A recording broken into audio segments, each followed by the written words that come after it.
Brought to you by Knights of Awakening. This is the Labyrinth. Welcome everyone to another Labyrinth episode. I'm your host Charles as always, and today's topics are going to be negotiable beliefs as well as silly hypotheticals. Now, why am I going to cover these two topics in a mysticism-oriented show? Because it's very important that you understand yourself. Self-awareness is the first key within mysticism. It is the key that allows you to do more. Not all magic is external. Not all mysticism is external. In fact, 99% of what you do will have an effect on you to then affect the world around you. It's that remaining 1% that's, phantasmic and, cosmological and all these other words that really don't exist or aren't being used correctly. It's that remaining 1% that is the big, show, the manipulation of the weather currents, or the alteration of someone's luck, or the healing of an injury. These things are fantastic and amazing, but they are not what you're going to do 99% of the time. 99% of the time, your magic's going to be used to affect you. Spells like bravery spells, spells like good luck spells, which happen to move you at the right moment to do something that you needed to do already. Even a weight loss spell is probably going to hit you psychologically before it does anything else. It might boost your metabolism, and in fact, if you do it right, it should boost your metabolism. But ultimately, it's going to curb your hunger first. So, understanding yourself is a key part of mysticism. Self-awareness is the biggest part of mysticism. Most of your meditations are about self-awareness. They're about giving up things like doubt, giving up restraint, giving up restriction, giving up self-control in areas where you don't need it, and applying self-control in areas where you do. So, it'd be a good idea to know what beliefs are negotiable, that can and cannot be bent, as well as what beliefs are non-negotiable. And I'm going to refer to these as immutable beliefs, or, immovable objects within your own mind. I'm going to refer to these as a lot of different terms because it keeps the language more fresh and effective. But what we're really getting at is, what will or won't you do? This is a rough one for most people. Most people entering into any form of self-psychology, mysticism, this, that, or the other, should get the fair warning first. We're not doctors. This is not medical advice. This cannot be taken as anything but what it is, which is really just a radio show to give you some interesting ideas. Use at your own risk. So, you have beliefs in your life, things that you hold to.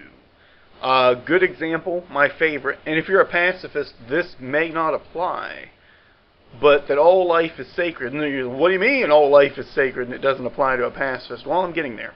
What I'm getting at is that for most people, this statement is a very negotiable belief.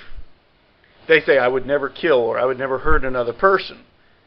And if you're listening to this show, you're probably holding to a similar philosophy in your day-to-day life if you're not locked up. And 99% of the time, that's true, and it's right, and it's accurate. And there's that 1% of the time that you have to fight for your life, and you make the decision that you're willing to hurt another person, or kill another person even. And in that situation, your belief has become negotiable. This is important within mysticism, because understanding the level of negotiability within a belief understands where you will and won't go with it. This also applies to mysticism in concepts like what you believe in gods or God, what you believe in terms of how energy moves, because to some degree, your belief determines how this works. Now, that's not completely true. You can believe all you want that your heart chakra can spin in complete reverse, and it will still spin as it spins. There is no getting around this. You can believe that your third eye is a gateway to your sexual center, and it still won't work that way. That said, there's very little in any mysticism that cannot be circumvented through focus and force of will. There are natural elements to mysticism. The chakras are a good example, energy pathways in the body, the basics of any energy structure, the fact that anything that is holding a pattern will be resistant to change within that pattern. These laws are true. but the degree at which you make them true in your mind determines how hard they are to influence, and this is the 50-pound weight that you cannot lift. This is that thing you cannot do. If you believe you cannot move that 50 pounds on one arm, you will not move 50 pounds on one arm. That is all there is to it. Once you've set yourself to the idea that you cannot do something, you will not be able to do it. Understanding your own psychology morally, though, also is important, because as a mystic you may be called upon, or you may be acted upon in some way where you got to deal with a certain kind of situation.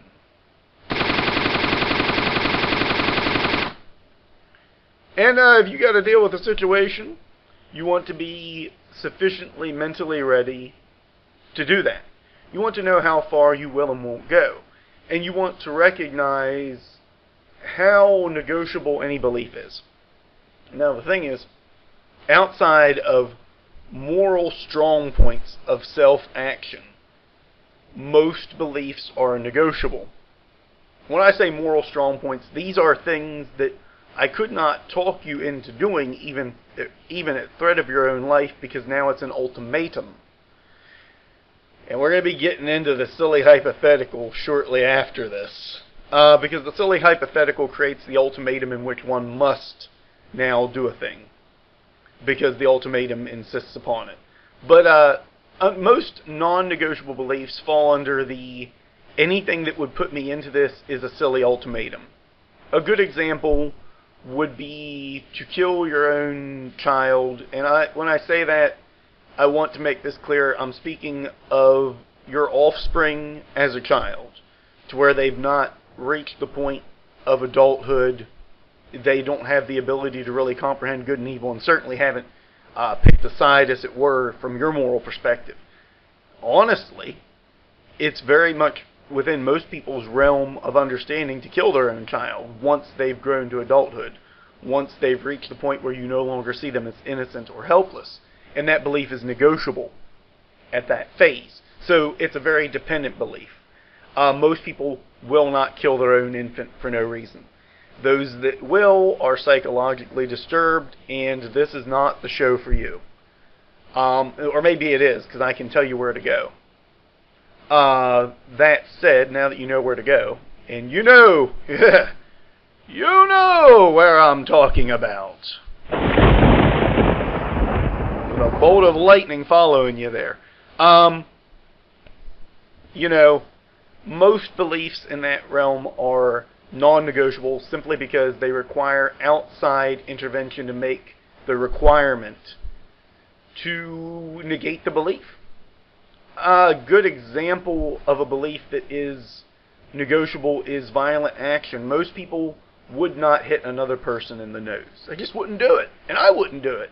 Well, maybe that's less of a negotiable or non-negotiable belief for me, or even less of a negotiable. Maybe it's not even a belief, the negotiable or otherwise.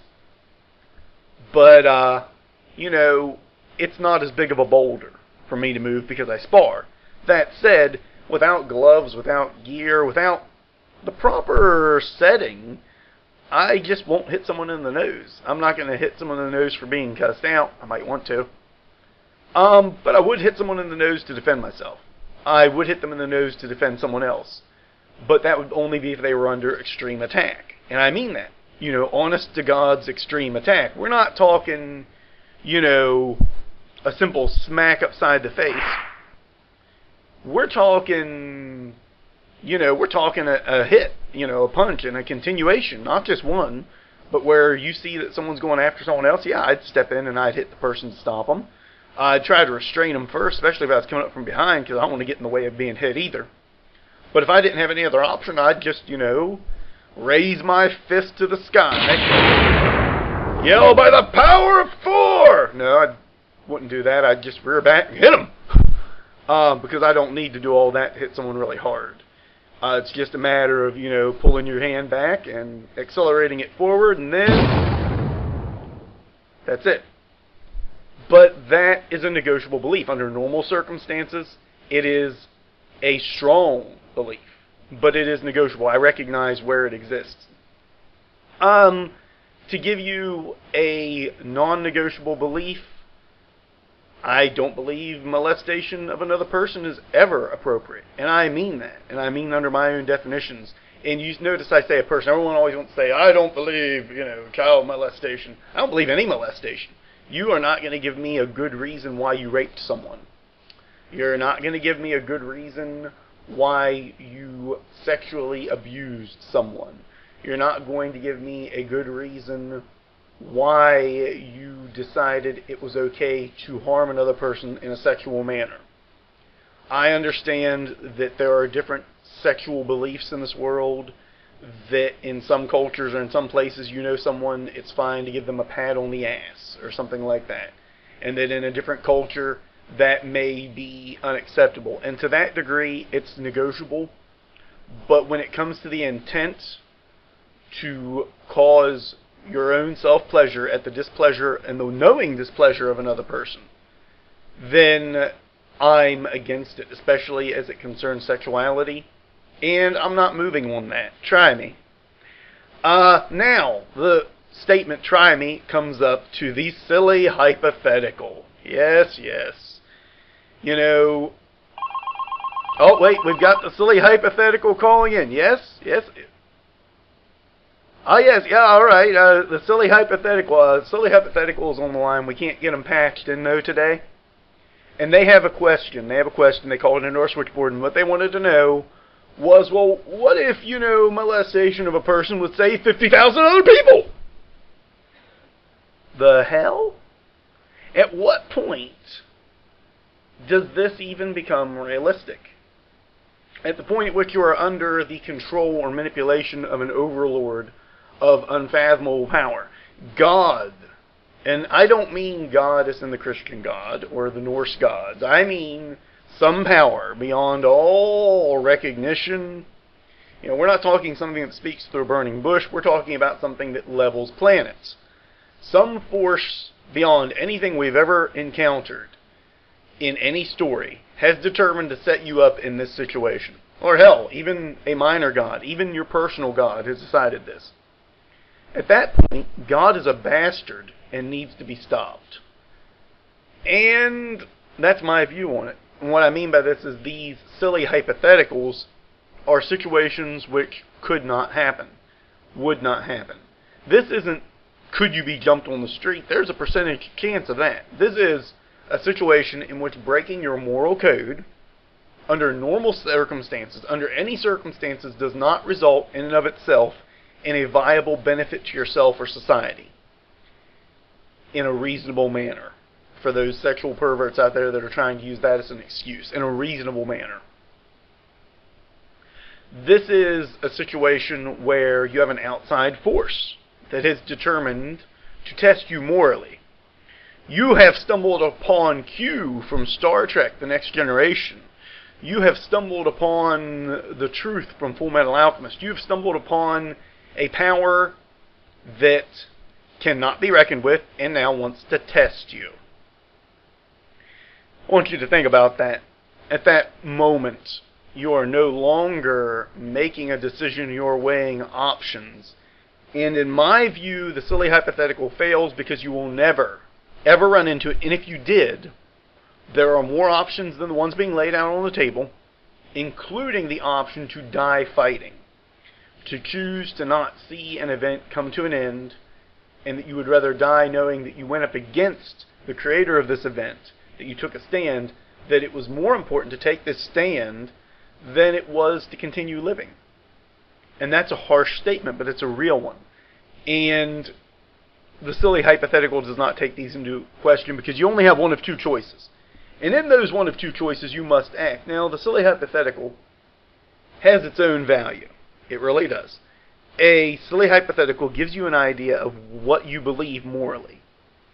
And generally, the third option, the die fighting or try to resist, results in the worst case of both terrible actions coming into being, which is simply your statement that you won't be used or manipulated as a tool. That's a fair and valid answer, and it's usually the one that most people come to with the silly hypothetical, whether or not they realize it. So the silly hypothetical, by its own nature, has some use, but it's generally useless because it really doesn't tell you whether or not your belief is negotiable. The way to look at this belief it's negotiable is to try more realistic hypotheticals against it. Look at things that could happen, that could test this, and honestly ask yourself about it. This is a type of meditation. It makes you more aware of yourself. It makes you more aware of your own ideas and ideology. And it presents a window into who you really are. It presents a kind of ideas into what you really believe. Now, you have the negotiable beliefs, and you have non-negotiable beliefs. So why is it that so many of your beliefs are negotiable? Because most beliefs are dependent upon things going according to plan, going normally, going the way they've always went. And truthfully, almost every non-negotiable belief is negotiable under the most extreme circumstances. You can be torn apart psychologically and be rebuilt. You may not believe it. You may not want to face it. But you have to face it to understand it, to recognize how important it is to protect yourself from such levels of psychological manipulation, from such levels of mystical manipulation if it comes to it.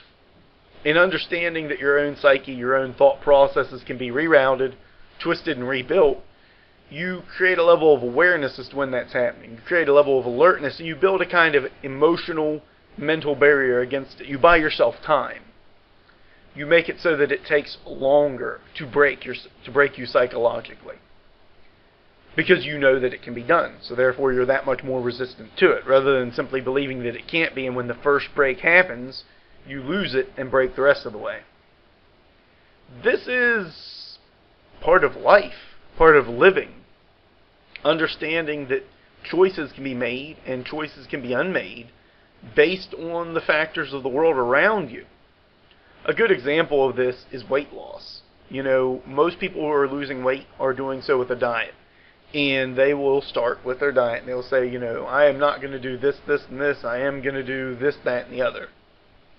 And then, you know, family get together, family reunion happens, someone's birthday, a major holiday comes into play, which we have like 15 of them in our culture.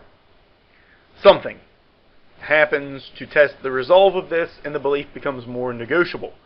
In recognizing that the belief was negotiable all along, you recognize that it was a choice to hold it. You gain a little bit more restraint with it, and you can break only partially. Because generally what happens is once the person breaks at one event, such as the major holiday, they continue eating for the rest of the week, and they mess themselves up pretty bad. In fact, one of our hosts in one of his previous shows, Chaos, mentioned this, and I forget what show, but you know, people mess up and then they say it's okay to mess up for the rest of the week or month.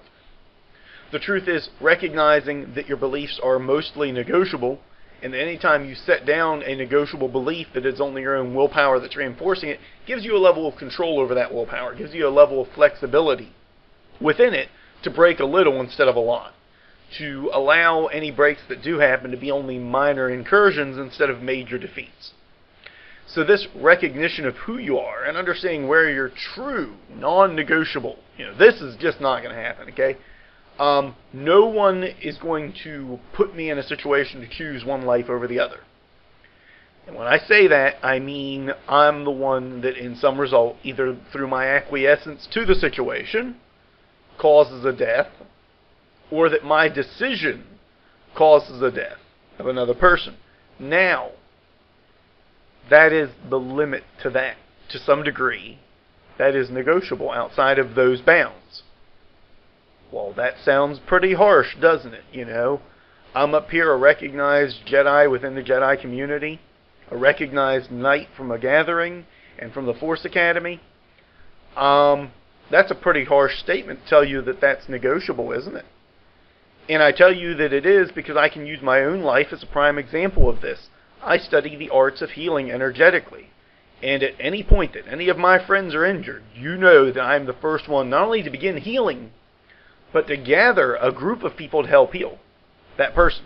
Doesn't matter who, doesn't matter what is wrong, I will be the guy who's mass messaging my contact list. You know, hey, everyone start sending positive energy to whoever, and, you know, give them a hand with this. How many times have I started out the Labyrinth with, hey, this person is having some issues, I want you to send some positive energy to blank. At least 5, 6, 7 times. And we only have 50 episodes, so you could say almost 10% of my episodes have a request for healing for someone in them. That's a pretty amazing track record. That technically classifies me to some degree as a healer, just on the basis of what I do with my time. I don't spend a lot of time in the hospital healing the sick. In fact, I don't spend any time in the hospital healing the sick, unless someone I know or someone interrelated to my circle of contacts, friends, what have you, is in the hospital. Unless I'm made aware, unless it's brought to me personally, it isn't my problem. Even then, sometimes it's not my problem. That's very cruel. That's very selfish. It's very aware that I must be very aware to tell you this, that I must be very aware of who I am and how I operate. So when people say, well, if it was one person's life over 1,000, could you make that choice to save that one person? And I tell them, I already make that choice every day, but now what you're talking about is the will to kill in favor of one over another. That I'm under this silly hypothetical, and my choice ultimately would be to resist the hypothetical's existence, because this is a simulated situation at this phase. It is perhaps real. I mean, in theory, if this hypothetical is to come to being, we must assume it to be real, no matter how much it makes my head hurt. That's right, that splitting lightning headache. But if we're going to assume this is real, God has descended from the heavens, and that God is being an a-hole today, then we must also assume on some basic level that this is simulated, that only the power of this higher being, this powerful force, this madman with a gun even, is making this a reality. And while there is a logical, perfectly logical and reasonable way to handle this, if I were a Vulcan, I would choose the lesser of two evils. But I'm not a Vulcan, I am a man. I am a Jedi. I am a wizard. I am a force to be reckoned with. I am a martial artist.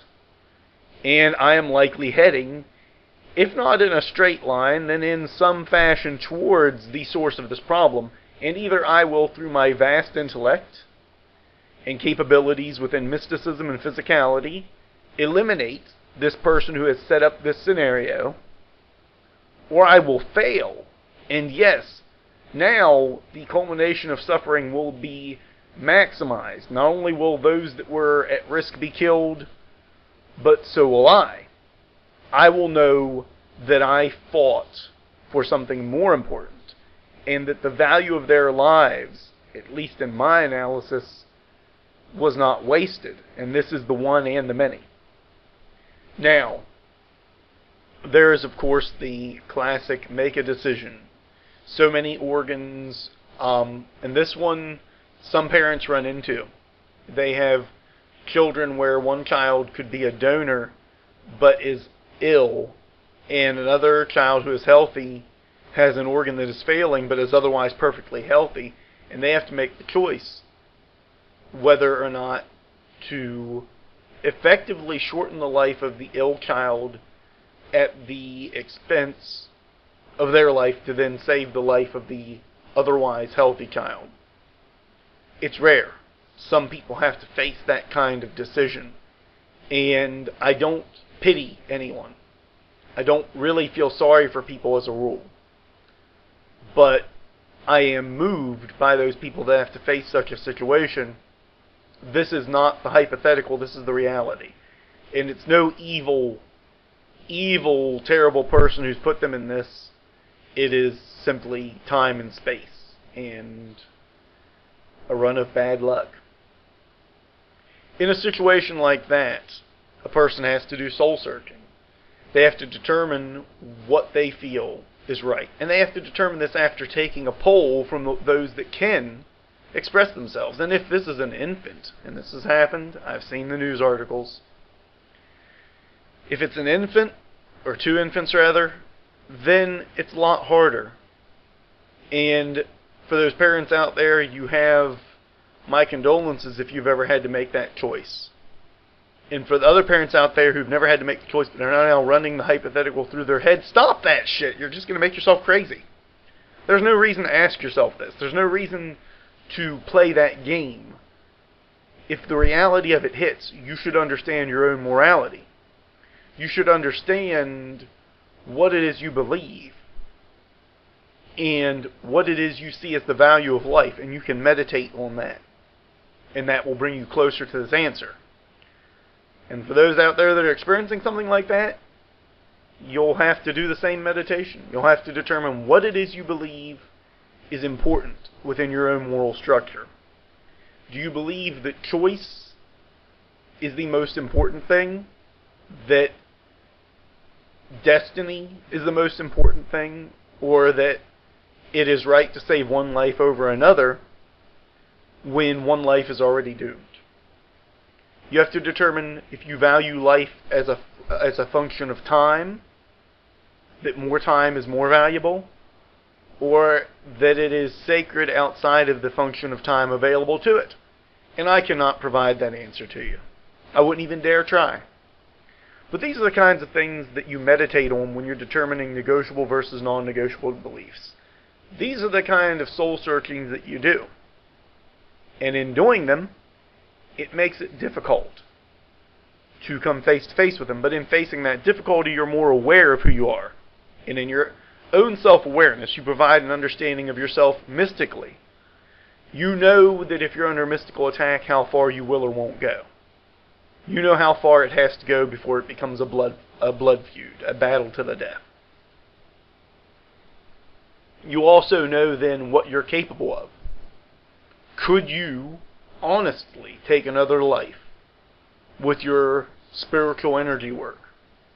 If you could not do it with your own hands, you will not be able to do it with your own energy.